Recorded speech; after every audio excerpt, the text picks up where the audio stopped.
News টুডেতে আপনাদেরকে স্বাগত। আমি দেখে নিচ্ছি এই মুহূর্তের বিশেষ খবর। গণনা কেন্দ্রে সচিত্র পরিচয়পত্রের উপর জোর দেওয়া হোক, কারচুপি এড়াতে নির্বাচন কমিশন দপ্তরে গিয়ে আবেদন সিপিআইএম এর। সোমবার মুখ্য নির্বাচনী আধিকারিকের দপ্তরে যায় সিপিআইএম এর প্রতিনিধি দল। নেতৃত্বে ছিলেন দলের রাজ্য সম্পাদক মোহাম্মদ সেলিম, ছিলেন সুজন চক্রবর্তী, তন্ময় ভট্টাচার্য, দীপশিতা ধর, সায়রা শাহ হালিম, সৃজন ভট্টাচার্যরা। মুখ্য নির্বাচনী আধিকারিকের সঙ্গে সাক্ষাতের পর সাংবাদিকদের মুখোমুখি হন সেলিমরা। সেখানে এক্সিট পোল নিয়ে সংবাদ মাধ্যমের একাংশের এক হাত নেন সিপিআইএম এর রাজ্য সম্পাদক। যেহেতু এক্সিট পোলে একটা সাইকোলজিক্যাল একটা ন্যারেটিভ তৈরি করার চেষ্টা করা হচ্ছে, সব গেল গেল গেল ভাব।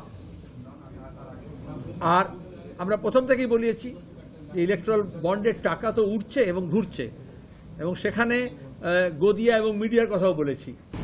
যারা হয়তো এমনি রিপোর্টে দেখাচ্ছেন খুব ভালো ভোট হয়েছে, আপনারা জিতছেন, ভালো অবস্থা হয়েছে, বাম ভোট বাড়ছে, কিন্তু দেখা যাচ্ছে এক্সিট পোলটা যেন আগে থেকেই করে দেওয়া হয়েছিল পার্সোনেশন। একজনের নামে কার্ড ইস্যু করা হচ্ছে, আরেকজনকে ট্রেনিংয়ে পাঠানো হচ্ছে, যেখানে ফেক ডিগ্রি চলে, যেখানে ফেক সার্টিফিকেট চলে, যেখানে ফেক কাস্ট সার্টিফিকেট ইস্যু হয়েছে, সেখানে এই ধরনের ফেক কার্ড বা ইম্পারসোনেশন একজনের পাসপোর্টে যেমন আরেকজন ট্রাভেল করে সে যাতে না হয়, এই জন্য সিএপিএফ যাতে চেক করে 3টে পয়েন্টেই তার আইডেন্টিটি এস্টাবলিশ করতে হবে যে যাচ্ছে। হার নিশ্চিত জেনে বিজেপি সহ বিরোধীরা সন্ত্রাসের মিথ্যা অভিযোগ আনছে। বাংলায় অবাধ ও শান্তিপূর্ণ নির্বাচন হয়েছে। বিরোধীদের অভিযোগ জাতীয় নির্বাচন কমিশনের মান্যতা পায়নি। একযোগে বিজেপি ও সিপিএম কে বিধে মন্তব্য কুণাল ঘোষের। বিজেপি, সিপিএম, কংগ্রেস এবং আর যারা বিরোধী আছে তারা তো মুখের উপর জবাব পেয়ে গেল।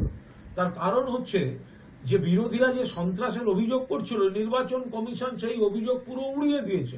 বাংলায় অবাধ শান্তিপূর্ণ ভোট হয়েছে, এই সন্ত্রাসের অভিযোগ মিথ্যা। অভিযোগের কোনো মান্যতা পায়নি, কোনো সত্যতা পায়নি নির্বাচন কমিশন। ফলে ডায়মন্ড হারবার সহ কিছু জায়গাকে কেন্দ্র করে যে পুনর্নির্বাচনের দাবি জানিয়েছিল বিরোধীরা, সেসব দাবি খারিজ করে দিয়েছে নির্বাচন কমিশন। এবং নির্বাচন কমিশন যা বলেছে তাতে প্রমাণ হয়েছে যে বাংলায় তৃণমূল কংগ্রেসের সরকারে থাকাকালীন অবস্থায় সুন্দর অবাধ গণতান্ত্রিক পরিবেশ আছে এবং ভোট হলো। আর বিজেপি এবং বাকিরা জনসমর্থন নেই, ভোটে হারবে, হারার ছুতোর জন্য গন্ডগোল করছে, পায়ে পা দিয়ে ঝগড়া করার চেষ্টা করছে এবং পুনর্নির্বাচন চাই, অমুক চাই, রিগিং হয়েছে, ছাপ্পা হয়েছে, এসব মিথ্যা অভিযোগ কারা বলে দিল? যে বিজেপি এতদিন আমাদের দিল্লির নির্বাচন কমিশন দেখাতো, তারাই বলে দিল এখানে অবাধ গণতান্ত্রিক নির্বাচন। আমার দেখ কেমন লাগে। চিতপুরের ঘটনায় কেন্দ্রীয় বাহিনীর বিরুদ্ধে আইন অনুযায়ী ব্যবস্থা নেওয়া হবে বলে জানিয়েছেন সিপিআইএম নেতা সুজন চক্রবর্তী। ভোটের পরে সিপিআইএম এর পোলিং এজেন্টদের বাড়িতে হামলার অভিযোগ এনেছেন তিনি। কাঠগড়ায় রাজ্যের শাসক দল ইভিএম এ কারচুপির অভিযোগও তুলেছেন সুজন চক্রবর্তী। আইন অনুযায়ী যা করা উচিত সেটাই করবে। গতকাল কিছু বলেননি, অভিযোগ করে থাকে, তাহলে যা এক্ষেত্রে স্ট্যান্ডার্ড পদ্ধতি আছে সেই অনুযায়ী পুলিশ অথবা সিআরপিএফ তারা অ্যাক্ট করবে। নিশ্চয়ই যার সম্পর্কে অভিযোগ এবং যার অভিযোগ তাদের কথা যেভাবে ওদের শোনা উচিত। যাদের হাতে নিরাপত্তার ভাগ তাদের সম্পর্কেই অভিযোগ আসছে এবং তাদের শ্রীলঙ্কার অভিযোগটাও একাধিকবার আসছে। বেশি আসলে একটা দ্বন্দ্ব তৈরি হতে পারে, হঠাৎ এবার এত বেশি কেন? সবটা ঠিক, সবটা ঠিক না। এই ঠিক বা ঠিক না বলার জাজমেন্ট দেওয়ার আমি অধিকারী নই। দেশের আইন অনুযায়ী যেভাবে জাজমেন্ট দেওয়া উচিত তাই দেবে। কিন্তু বারবার এই ঘটনা ঘটলে মানুষের মধ্যে একটা দ্বন্দ্ব তৈরি হয়, এটার মধ্যে সত্যতা কতটা অথবা সত্যতা বাইরে কিছু আছে কিনা, সেই কোয়েশ্চেনটা নিশ্চয়ই যাদের দেখলাম তারা দেখবে। তাই নিয়ে কে প্রার্থী যাচ্ছে, কে কোথায় যাচ্ছে, মাত্র 2টো বুথ সারা পশ্চিমবাংলায় লক্ষাধিক বুথের মধ্যে, মানে কার্যত দাঁড়িয়ে যাচ্ছে যেন জবরদস্তি, এবং যেখানে যার যেমন জোর, বিশেষ করে শাসক দলের, সেটা যেভাবে প্রদর্শন হচ্ছে এটা খুব ভালগারিজম বলে আছে, ভেরি ভালগার। চিতপুরে ঠিক কি ঘটনা ঘটেছিল যে কারণে সুজন চক্রবর্তী কেন্দ্রীয় বাহিনীর ওপর আইনি ব্যবস্থা নেওয়ার কথা বলেছেন তা আপনাদের জানাবো। চিতপুরে শ্লীলতাহানির অভিযোগ ওঠে কেন্দ্রীয় বাহিনীর জওয়ান এবং তিনি গ্রেপ্তার হয়েছেন।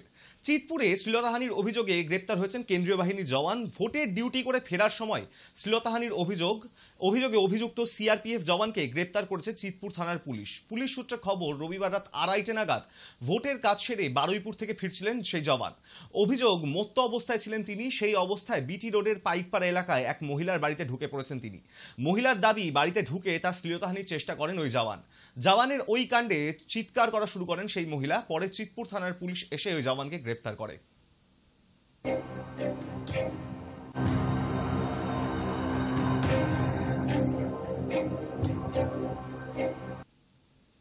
24-এর নির্বাচনে প্রচার শেষে কন্যাকুমারীতে 45 ঘন্টা ধ্যান ও আধ্যাত্মিক সফর সেরে দিল্লি ফেরার পথে নিজের অভিজ্ঞতা শেয়ার করেছেন প্রধানমন্ত্রী নরেন্দ্র মোদী। 2047 সালের মধ্যেই নতুন ভারত উন্নত দেশ গঠনে উৎসর্গ করতে হবে 25 বছর, নতুন করে স্বপ্ন দেখার ডাক। ভোটের ফলাফলের আগের দিন এমনটাই ব্লগে লিখলেন প্রধানমন্ত্রী।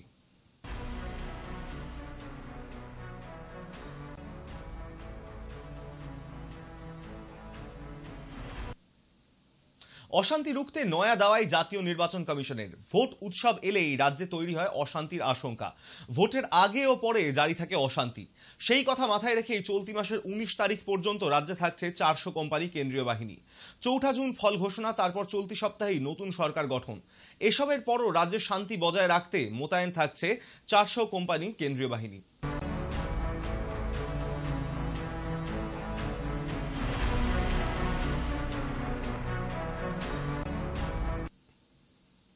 এবার মানিকতলাতে বাঁচতে চলেছে উপনির্বাচনের দামামা। সূত্রের খবর তেমনটাই। দিনক্ষণ এই মুহূর্তে সামনে না এলেও জানা গিয়েছে এ বিষয়ে সুপ্রিম কোর্ট একটি মুখবন্ধ খামজমা দিয়েছে জাতীয় নির্বাচন কমিশন। 2022 সালের ফেব্রুয়ারিতে প্রয়াত হন সাধন পাণ্ডে। তারপর থেকেই ওই বিধানসভা কেন্দ্রটি পায়নি নতুন কোনো বিধায়ক।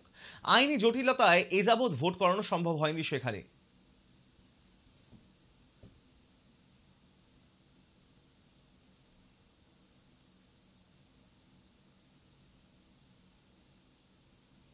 ভোট মিটতেই এবার গাড়ির মালিকদের পকেটে পড়ল কোপ। সোমবার থেকেই জাতীয় সড়কে বাড়ল টোল ট্যাক্স।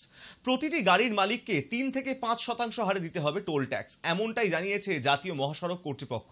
যদিও 1 এপ্রিল থেকেই এই ট্যাক্স বাড়ার কথা ছিল, কিন্তু ভোটের কথা মাথায় রেখে তা পিছিয়ে দেওয়া হয়েছে বলে জানা গিয়েছে।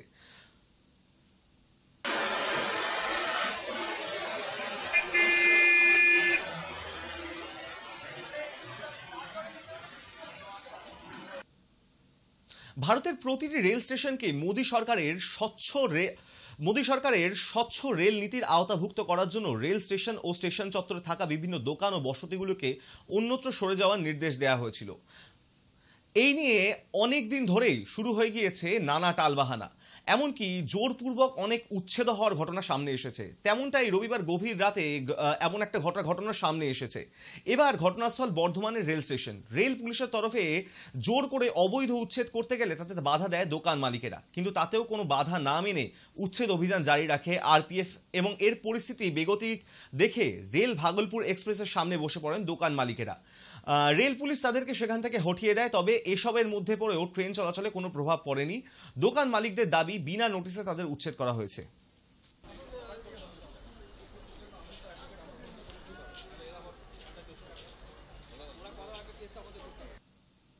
লোকসভা ভোট মিটতেই বাড়ল দুধের দাম। এক ধাক্কায় লিটার প্রতি 2 টাকা করে বাড়ল আমুল দুধের দাম। গুজরাটের উৎপাদনকারী সংস্থাটির তরফে জানানো হয়েছে 3রা জুন থেকেই গোটা দেশে প্রযোজ্য এই দাম। ফলে প্রতি লিটারে আমুল তাজা দুধ কিনতে খরচ হবে 54 টাকার পরিবর্তে 56 টাকা, এবং পাশাপাশি আমুল গোল্ড দুধ কিনতে এবার খরচ হবে 66 টাকার বদলে 68 টাকা।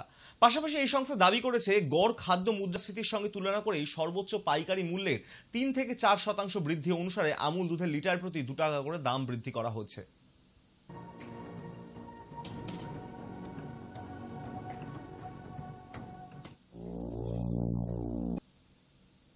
দিল্লির গদি দখলের লড়াইয়ে কে এগিয়ে, কার ভাগ্যে ছিড়বে শিকে, তা নিয়ে সরগরম গোটা দেশ। নির্বাচনের আঁচে তপ্ত রাজ্য। গত 3 মাস ধরে খাঁ রোদে তেতে পুড়ে বঙ্গে নির্বাচনী প্রচার সেরেছেন শাসক ও বিরোধী দলের নেতা নেত্রীরা। ভোট প্রচার থেকে ভোটদান, ভ্যাপসা গরমে নাজেহাল রাজ্যবাসী। উত্তরবঙ্গে বর্ষা ঢুকলেও দক্ষিণবঙ্গে এখনো বঞ্চিত। বৃষ্টির দেখা মিললেও গরম থেকে স্থায়ীভাবে রেহাই পায়নি দক্ষিণবঙ্গের বাসিন্দারা। এবার ভোটের ফলাফলের পালা। জেতার আশায় প্রস্তুতিও তুঙ্গে সব রাজনৈতিক দলের। ভোটের ফলাফলের দিনে কি দক্ষিণবঙ্গে স্বস্তির বর্ষার দেখা মিলবে? আলিপুরের আবহাওয়া দপ্তরের পূর্বাভাস কলকাতা সহ দক্ষিণের বিভিন্ন জেলায় বজ্রবিদ্যুৎ সহ হালকা বৃষ্টির সম্ভাবনা রয়েছে, বইতে পারে ঝোড়ো হাওয়া। তবে উচ্চ আর্দ্রতার কারণে এরপরেও দক্ষিণবঙ্গে হাঁসফাঁস গরম অব্যাহত থাকবে, এমনটাই জানিয়েছে হাওয়া অফিস।